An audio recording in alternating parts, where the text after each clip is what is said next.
পৃথিবীতে আল্লাহর যত সৃষ্টি আল্লাহ বানিয়েছেন 18,000 আমরা বলি, তার চাইতেও বেশি আছে। শুধুমাত্র একটা সৃষ্টি দেখবেন তাদের লজ্জায় স্থান মানুষকে দেখায় কুকুর। কি এত বড় লেজ উল্টো করে রাখে, মানুষকে দেখায় যে যা দেখবি দেখ।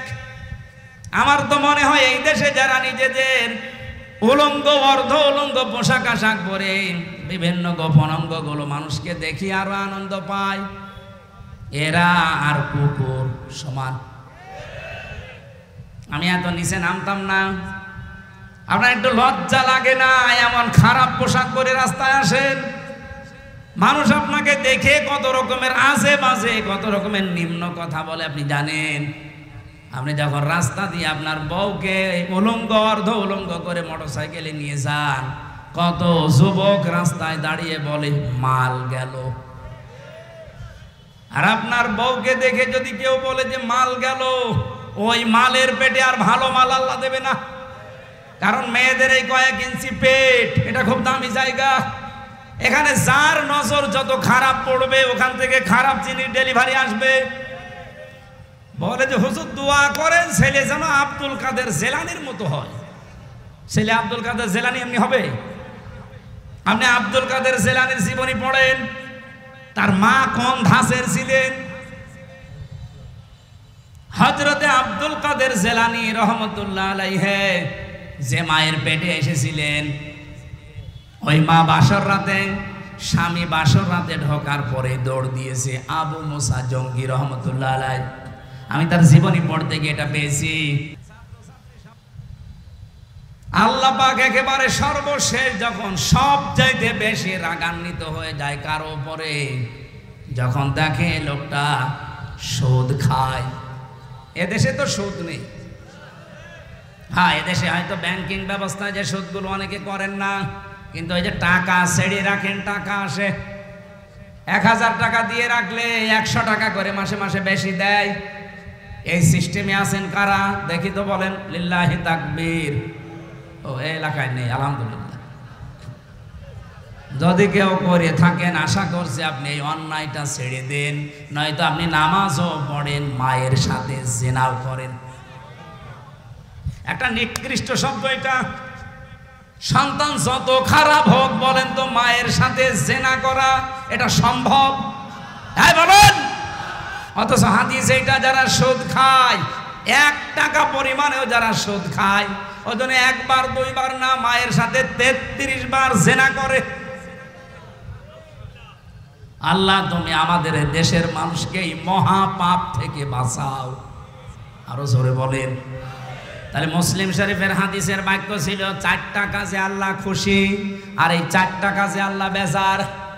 যেগুলোতে আল্লাহ খুশি আমাদেরকে এই কাজগুলো দুনিয়ায় করার তৌফিক দেন, যেগুলোতে নারাজ আল্লাহ ছেড়ে দেওয়ার সুযোগ দেন। বলেন আমিন। আমার তেলাওয়াত কিন্তু আয়াত সূরা আরাফের 26-27 আমরা 2টা আয়াত পড়েছি। আলোচনার বিষয় ছিল মানব জাতিকে শয়তানের প্রথম হামলা এবং তার পদ্ধতি কি ছিল। এই পৃথিবীতে শয়তানের যত টার্গেট, সর্বপ্রথম টার্গেট ছিল এই যে আয়াতে আছে। রব্বুল আলামিন বলেন ইয়া বানি আদম ক্বাদ আনজালনা আলাইকুম লিবাসা। হে বনি আদম সন্তান, এখানে লক্ষ্য করেন আল্লাহ কিন্তু ঈমানদারকে ডাকেন নাই, আল্লাহ মুসলমানদেরকে আলাদাভাবে বলেন নাই, ডাক দিয়েছেন ইয়া বানি আদম, হে বনি আদমের সন্তান। বলেন তো অন্যান্য ধর্ম যারা মেনে চলেওয়ালা বনি আদম সন্তান কিনা? বলেন বলেন। তার মানে অন্য ধর্মের লোক যদি আশপাশে থাকেন, সে আপনি হিন্দু হন, খ্রিস্টান হন, বৌদ্ধ হন, যারা আছেন সবাইকে আল্লাহ ডাক দিয়েছেন, কারণ সবার মালিক কে? বলেন বলেন। ওরা হয়তো বাপ দাদার কথা মানতে গিয়ে সরাসরি বলতে পারে না আল্লাহ, কিন্তু মনের ভেতরে এটা ওদের আছে। বিপদে পড়ে দেখবেন তখন কিন্তু আল্লাহ ছাড়া আর কোনো ভগবানের নাম মনে আসে না। কথা বলেন। আমি বরিশালে ছিলাম ছোটবেলায়, যেতাম তখন নৌকায় ব্রিজ ছিল না, হঠাৎ দেখে একটা ঝড় উঠেছে।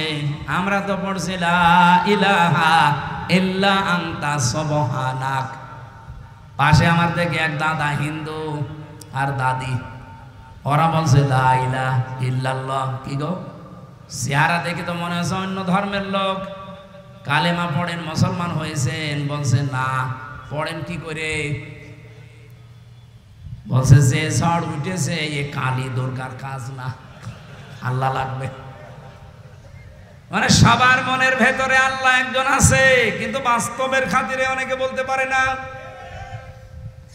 আল্লাহ যেহেতু সবার মালিক, সবার রব, এই জন্য উনি ডাক দিয়েছেন ইয়া বানি আদম, হে বনি আদমের সন্তানেরা, কদ আনজালনা, অবশ্যই আমি নাজিল করেছি, আলাইকুম, তোমাদের উপরে, লেবাসা, পোশাক।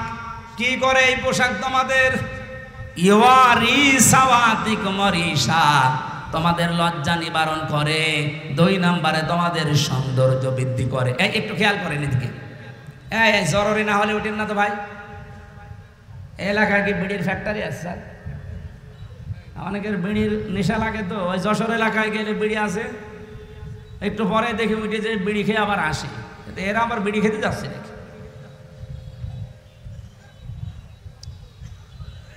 গাইবান্ধা বাসে একটু খেয়াল করেন, এখানে শব্দের ভেতরে আমরা 2টা বিষয় পেলাম। পোশাক আল্লাহ আমাদের কাছে দিয়েছেন, 1 নাম্বার আমাদের লজ্জা যেন নিবারণ হয়। জান্নাতের ভেতর থেকে হযরতে আদম এবং হাওয়া, আমাদের জাতি, আদি পিতা মাতা, এদেরকে বের করে দেবে, এই টার্গেট শয়তানের ছিল না। শয়তানের টার্গেটই ছিল এদেরকে আমি উলঙ্গ অবস্থায় দেখব। এই জন্য শয়তান সবসময় যৌনতা ছড়াতে ভালোবাসে। শয়তান যৌনবাদী, আর আমরা, ওটা তোর বলা যাচ্ছে না মৌলবাদী, ওটা তো এখন গালি করে ফেলেছে মানুষ। শয়তান সবসময় যৌনতা ছড়াতে ভালোবাসে। যারা আজ নিজেদের গোপন অঙ্গগুলো 8-60 পোশাক পরে, ছোটখাটো পোশাক পরে, শরীরের আপত্তিকর জায়গাগুলো মানুষকে দেখিয়ে মজা পান, আপনি নিজে বিশ্বাস করতে পারেন আপনি মানবের আর সন্তান নেই, আপনি শয়তানের সন্তান।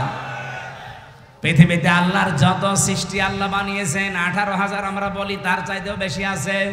শুধুমাত্র একটা সৃষ্টি দেখবেন তাদের লজ্জায় স্থান মানুষকে দেখায়, কুকুর।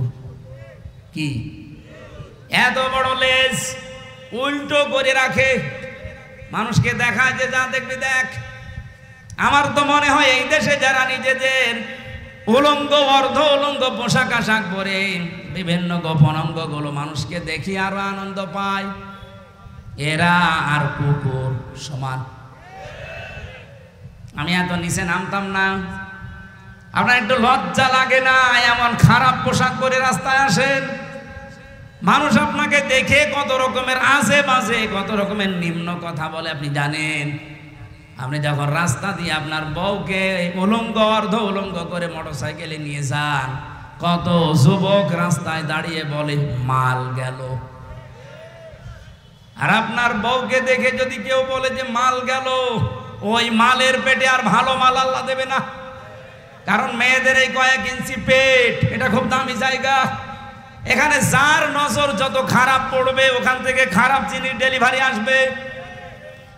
বলে যে হুজুর দোয়া করেন ছেলে যেন আব্দুল কাদের জেলানির মতো হয়। ছেলে আব্দুল কাদের জেলানি এমনি হবে? আপনি আব্দুল কাদের জেলানির জীবনী পড়েন, তার মা কোন ধাঁচের ছিলেন। হযরতে আব্দুল কাদের জেলানি রহমতুল্লাহ আলাইহি যে মায়ের পেটে এসেছিলেন, ওই মা বাসর রাতে, স্বামী বাসর রাতে ঢোকার পরে দৌড় দিয়েছে আবু মুসা জঙ্গি রহমতুল্লাহ আলাইহি। আমি তার জীবনী পড়তে গিয়ে এটা পেয়েছি। স্ত্রী তখন ডাক দিয়ে বলছে, স্বামী আপনি দৌড় দেবেন না, আমার বাবা আপনাকে যেই কয়টা কথা বলেছিল সবই রূপক অর্থে ঠিক আছে। আমার বাবা বলেছিল আমি নাকি অন্ধ। হ্যাঁ আমি অন্ধ। যৌবন পাওয়ার পরে আজ পর্যন্ত আমার চোখ দিয়ে আল্লাহর নিষিদ্ধ কোনো জিনিস আমি দেখি নাই। মেয়েরা যৌবন পায় কখন? এখানে একটা মাসলা বলা দরকার। মেয়েরা এসেছে, সম্মানিতা মা বোনেরা, যখন পয়েন্ট এসেছে আপনাদের মাসলাটা জানা দরকার।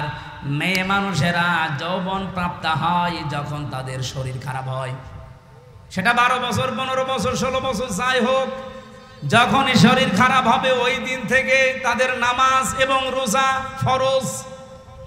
এরপর থেকে বাবার আন্ডারে মায়ের আন্ডারে যতদিন থাকবে, যদি এক ওয়াক্ত নামাজও কাজা করে, যদি না পড়ে যা গোনা হবে এই বাবা মার। হ্যাঁ, এখানে আরেকটা বিষয় বলা দরকার, মেয়ে কখন যৌবন পেয়েছে এটা অনেক বাবা জানে না, কিন্তু মা জানে। এক কথা বলছেন এখানে। এই জন্য মায়েদের উচিত বাবাকে আপনি ইঙ্গিত দেবেন, তোমার মেয়ে কিন্তু এই অবস্থা, সকালে ফজরের নামাজ শুধু নিজে ঢিপ দিয়ে চলে আসবা না, সেজদাটা মেয়েও যেন দেয় সে ব্যবস্থা করো। ওই এতদিন তো অভ্যাস ছিল না, ওকে অভ্যাস তৈরি করাও। হয় নিজে ডেকে দাও, নিজে নামাজের তাকিদ দাও, না আমাকে দিয়ে ভালো করে তাকিদ দাও। কারণ এই মেয়েটা এই যে 12 বছর 13 বছরে যৌবন পেয়েছে, এরপরেও নামাজ পড়ে না। কিয়ামতের দিন যখন আল্লাহ বিচার করতে বসবে, নাজালুহুমা তাহাতা আকদামিনা, তোমাকে আর আমাকে সামনে নিয়ে আল্লাহ বলেন মুখের উপরে জোড়া লাথি দিয়ে জাহান্নামে দেবে। বহু মেয়ে বহু ছেলে জোড়া লাথি মুখে দিয়ে আপনাকে আমাকে জাহান্নামে নেবে, শুধু অসচেতন থাকার কারণে। এই জন্য সচেতন হবেন আজকে থেকে মায়েরা। আমি যেদিন যৌবন পেয়েছি ওই দিন থেকে আমার এই চোখ দিয়ে কোনো নিষিদ্ধ জিনিস আমি দেখি না। এই জন্য বাবা আপনাকে বলেছে আমি নাকি অন্ধ, আমার বাবা বলেছিল আমি ন্যাংরা, হ্যাঁ আমার এই পা দিয়ে হারাম কোনো কাজে আমি যাইনি। বাবা বলেছিল আমি কালা, হ্যাঁ আমার এই কান দিয়ে আমি আজ পর্যন্ত কারো গীবত শুনিনি। বাবা বলেছিল আমি বোবা, আমার এই মুখ দিয়ে হারাম কোনো কথা আমি বের করি না। এই যে এতগুলো কথা শোনার পরে এই বংশে এসেছিল, এই মায়ের পেটে এসেছিল হযরতে আব্দুল কাদের জিলানী। 6 বছর মাত্র বয়স হয়েছে তার। ওনার পুরা জীবনী আমি পড়েছি। ওনার মা নিয়ে গেছে মক্তবে, ওস্তাদ বলছে এই বলো আলিফ। উনি বলছে হুজুর আলিফের অর্থ কি? আলিফের কোনো অর্থ হয় না। উনি ওই দিনই বলেছিল ওস্তাদ আলিফের যদি অর্থ না হয় ও জিনিস আমি পড়ি না। কারণ যে জিনিসের অর্থ নেই ওই জিনিস পড়ি আমি করবো কি? আপনি আমাকে অর্থ শেখান। উনি বলছে তুমি জানো আলিফের মানে? হ্যাঁ জানি। বলো দেখি। উনি আলিফ লাম মিম দিয়ে আরম্ভ করেছিলেন, আল্লাহু লা ইলাহা ইল্লাহু আল হাইয়ুল কাইয়্যুম। সূরা বাকারার 255 নাম্বার যেটা আয়াতুল কুরসি বলে আমরা জানি। এ পর্যন্ত তেলাওয়াত করে আসলেন। এবার তিনি আল্লাহর পরিচয় তুলে ধরলেন 10টা। এখানে আল্লাহর 10টা ক্ষমতার কথা আছে। ওস্তাদ কাঁদতে কাঁদতে বেহুশ হয়ে গেছে। হোশ ফেরার পরে বলে মা আপনার ছেলেকে কোনো জায়গায় মনে হয় পড়িয়েছেন, আমার কাছে নিয়ে এসেছেন পরীক্ষা করার জন্যে। ওস্তাদ বলে না। মা বলছে আমি এইমাত্র আপনার কাছে প্রথম নিয়ে আসলাম, কোনো জায়গায় নিয়ে যাইনি। ওস্তাদ বলছে আপনার তো সৌভাগ্য যে এতটুকু বাচ্চা এর কোরআনে কারিমের প্রায় 18 পারা পর্যন্ত আয়ত্ত করা আছে। প্রতিটি আয়াত সে সুন্দর করে পড়তে পারে, অনেক আয়াতের অর্থ সে বোঝে। আমাকে আল্লাহর 10টা ক্ষমতা শুনিয়েছে আয়াতুল কুরসি দিয়ে। মা আমার কান্না আরম্ভ করলেন। ওস্তাদ বলে আপনি কাঁদেন কেন? আপনার তো সৌভাগ্য, খুশি হওয়ার কথা। বলে না আমি নিজেও কোরআনের হাফেজা। আমার এই সন্তান পেটে আসার পরে আমি প্রতিনিয়ত কোরআন পড়তাম। যখন জন্ম নিয়েছে ফজরের নামাজ পড়ার পরে আমি একে পাশে বসিয়ে বসিয়ে আমি নিজে পড়তাম। আমি দেখেছি আমারে আব্দুল কাদের আমার মুখের দিকে তাকিয়ে মুখ মেলাচ্ছে। ওস্তাদ আমার আফসোস হচ্ছে এই কারণে, আমি যদি আর একটু কষ্ট করে পড়াটাই প্রতিদিন পড়তাম আমার এই ছোট সন্তান এই ছোট বয়সেই কোরআনের হাফেজ হয়ে যেত। আব্দুল কাদের জিলানী এমনি এসেছিল পেটে। আপনার বিয়ের আগেই পেট সারা দেশের মানুষের দেখা শেষ।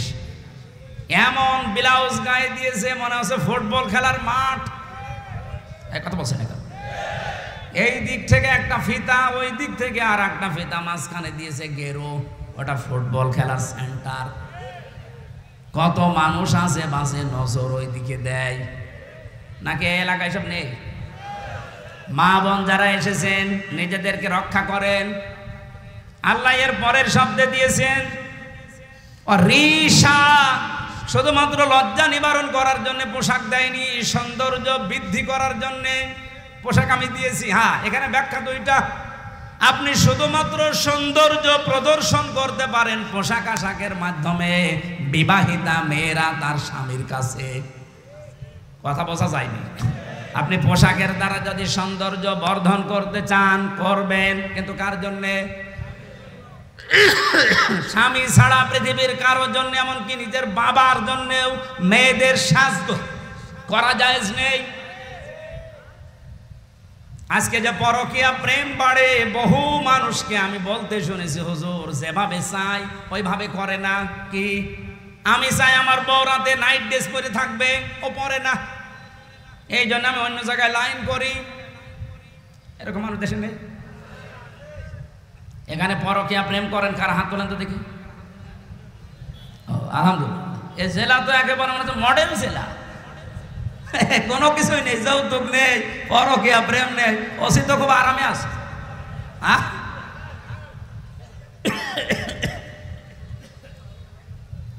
না, মেয়েদের কিছু উদাসীনতার কারণে হাজারো স্বামী খারাপ হয়ে যাচ্ছে। এরা যে কল দিয়ে বলে, একেবারে মিথ্যা হলে তো বলতো না। সম্মানিত মা বোনেরা, এই রিশার ব্যাখ্যা যেটা, আপনি কিন্তু ধরা পড়ে যাবেন। আশা করছি আপনি একটু অ্যাক্টিভ হবেন এই ব্যাপারে। লিবাসুত তাকওয়া যালিকা খায়র, আল্লাহ বলেন সর্বোত্তম পোশাক হচ্ছে তাকওয়ার পোশাক। প্রশ্ন আসতে পারে, তাকওয়ার আবার পোশাক হয়? হ্যাঁ হয়। তাকওয়ার পোশাক কি? এখানে যদি প্রশ্ন করা হয় 100 জনের 98 জন বলতে পারবেন না। লিবাসুত তাকওয়া যালিকা খায়র, আল্লাহ বলেন তাকওয়ার পোশাক সর্বোত্তম। কি এটা জানো? তাকওয়ার পোশাক হচ্ছে আল্লাহর নির্দেশ এবং আদেশ, নিষেধ এবং আদেশগুলো নিজের জীবনে সেট করা, এটা একটা পোশাক।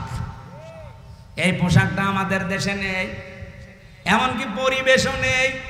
একজন মানুষ যেই পোশাক পরবে, সে পোশাক পরে টিকে থাকার মতো জায়গাও এই দেশে নেই। ওসি সাহেব চেষ্টা করছে বাঁচার, উনি বাঁচতে পারছে না। ওনার উপরে এমন আল্লাহর ওলি বসে আছে যে ওনাকে খারাপ হতে বাধ্য করে। আমি কি বেশি বলে ফেললাম? এরকম জায়গা দেশে নেই। এই জন্য আমাদের একেবারে শুরু থেকে শেষ পর্যন্ত এমন ভাবে তৈরি করা দরকার, আগামীতে ইসলাম দিয়ে আমরা সাজাবো, ও দুর্নীতির দল বাংলাদেশে থাকবে না ইনশাআল্লাহ। বাইরের দেশগুলো ঘোরাঘুরি করে আমার এতটুকু অভিজ্ঞতা হয়েছে, তারা দাঁড়িয়ে গেছে শুধুমাত্র দুর্নীতি আর খাদ্যে ভেজাল তারা দেয় না, এই কারণে। আপনি দেখেন মালয়েশিয়া 2004 সাল থেকে তারা দাঁড়িয়ে গেছে। এই 21 বছরে তারা বিশ্বের মানচিত্রে আজ একটা নাম করা দেশ। আর আমরা 54 বছরেও দাঁড়াতে পারিনি, কারণ দুইটা, এদেশে দুর্নীতি বন্ধ হয় না আর খাদ্যে ভেজাল দেওয়া শেষ হয় না। এই দুইটা কন্ট্রোল করতে পারলে আমাদের দেশও দাঁড়িয়ে যাবে ইনশাআল্লাহ। আর এটা করা একমাত্র সম্ভব ইসলামের জন্য, ইসলাম ছাড়া সম্ভব না। যালিকা মিন আয়াতিল্লাহ, আল্লাহ বলেন এগুলো আমার নিদর্শন। লাআল্লাহুম ইয়াযাক্কারুন, আশা করছে আমার এই ওয়াজ তোমরা মেনে নিবা। এখন একটা একটা করে যত আয়াত আছে এর উপর ভেতরে এক একটা শব্দে লক্ষ লক্ষ কথা আছে। আপনারা ভেজা কাদা বিভিন্ন জায়গায় দাঁড়িয়ে বসে আছেন, এ কষ্টের দিকে তাকানো লাগছে। আর আমি, আপনারা জানেন, বাংলাদেশ জামাত ইসলামী থেকে আমার নমিনি বানিয়েছি। সেই সকাল থেকে শুরু করে সন্ধ্যা পর্যন্ত 8টা 10টা করে অনুষ্ঠান। এরপরে মাগরিবের পরে বের হয়ে এসে 9:30 10টায় আপনাদের অনুষ্ঠান ধরি। আমরা আজকে আর টানতে পারছি না, 11:30 বাজে। মেয়েদের জন্য এই বইটা নিয়ে যাবেন, পারিবারিক জীবনের সমস্যা এবং সমাধান। আমি জেলে বসে লিখেছিলাম, এসে বাইরে এসে এটা প্রিন্ট দিয়েছি। একটা মেয়েদের, একটা পুরুষের, দুইজনকে পড়াবেন। আর একটা শুধুমাত্র মেয়েদের জন্য, এটা 6 জন মহিলার আদর্শ আমি লিখেছি। এই ওসি সাহেবকে আপনি হাদিয়া দেবেন। আল্লাহ আমাদেরকে যতটুকুই বলেছি এতটুকুই মেনে চলার তৌফিক দিন, আল্লাহুম্মা আমিন। লা ইলাহা ইল্লা আনতা সুবহানাক ইন্নী কুনতু মিনাজ জালিমিন। রব্বুল আলামিন, যেভাবে আরম্ভ করেছিলাম, সারা রাত বললেও তোমারে বান্দা বান্দিরা চলে যেত না।